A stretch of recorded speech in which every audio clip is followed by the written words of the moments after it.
आयान एक छोटा सा लड़का था जो स्कूल से घर आते ही सीधा अपना टैबलेट उठा लेता था। हर वक्त यूट्यूब, गेम्स और कार्टून में मशरूफ रहता था। न दोस्तों के साथ खेलता, न घर वालों से बात करता। एक दिन उसकी नानी उसके पास आई और मुस्कुराते हुए बोली, आयान बेटा, जरा मुझे ये मैजिक टैबलेट दिखाओ तो सही जो तुमसे सब कुछ भुला देता है। आयन हंस के बोला, नानी, ये मैजिक नहीं, ये तो टेक्नोलॉजी है।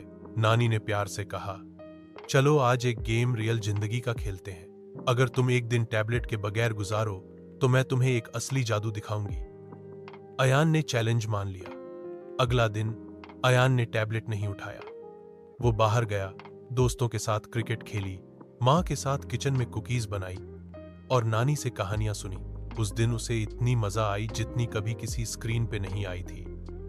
रात को नानी ने उसे गर्म दूध दिया और कहा, यह रहा मेरा जादू। जिंदगी का असली मजा दोस्ती, खेल और घर वालों के साथ होता है। आयान समझ गया टैबलेट अच्छा है, लेकिन जिंदगी की असली जादू वास्तविक दुनिया में छिपी होती है।